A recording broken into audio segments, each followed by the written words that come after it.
batasan kita, yaitu dalam pemahaman tentang keagamaan, yaitu berpedoman pada Al-Quran dan Sunnah. Itulah pedoman umat Islam seluruh dunia dalam memahami ajaran agama Islam.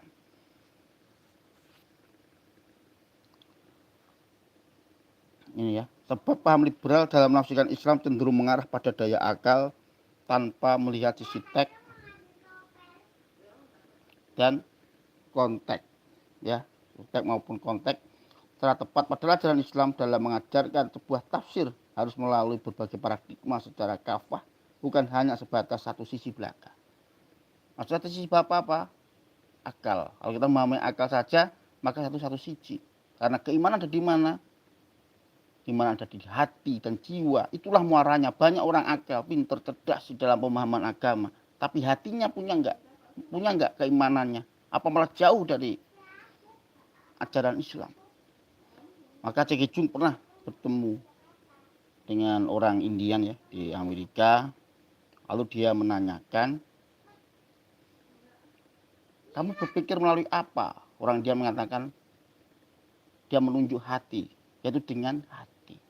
Itulah perbedaannya. Bagaimana orang Barat dalam menerjemahkan agama cenderung melalui akal. Kalau akal kita terus-teruskan akan menjadi apa?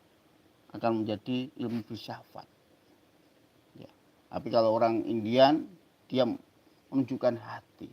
Makanya orang Timur dan orang Barat berbeda di dalam berpikir. Kita berpikir memakai hati. Dan orang Barat memakai pikiran.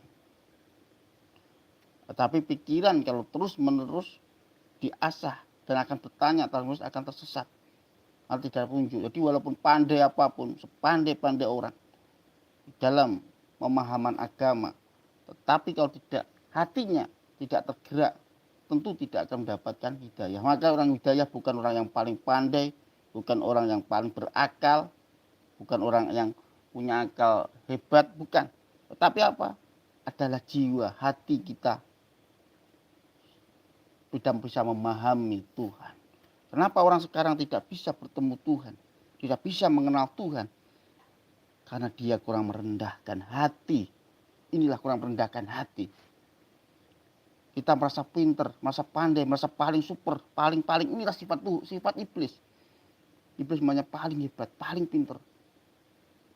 Kalau kita terus menggunakan akal dan akal, akhirnya kita menuhankan akal. Ya karena hatinya tidak kena atau tidak kena hatinya. Kita akan perlu bertanya, di mana Tuhan, kemana Tuhan? Terus bertanya-tanya terus, tidak ada akhirnya. Kenapa harus ada Tuhan? Seperti itu akan bertanya terus.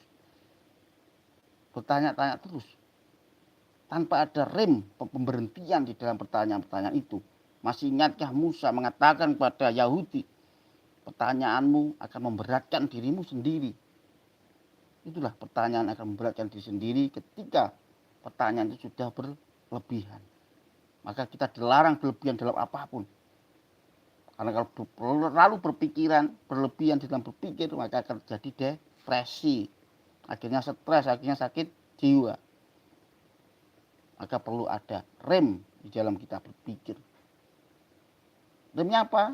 Kita kembalikan bahwa kita hanya manusia titipan. Raga dan nyawa ada sebuah titipan. Maka kita hidup di dunia adalah mencari ridho Allah SWT. Itulah bagaimana kita pemahaman di dalam liberalisme dalam pandangan Islam. Islam memandang di dalam liberalisme. Jadi tanpa melihat sisi teks maupun konteks secara tepat, padahal ajaran Islam dalam mengajarkan sebuah tafsir harus melalui berbagai paradigma secara kafah, bukan hanya sebatas satu sisi sifat belaka.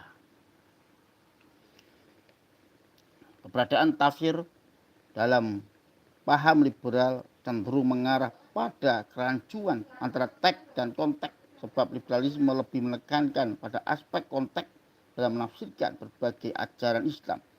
Maka dari sinilah terdapat di 5 besar, sebuah pemahaman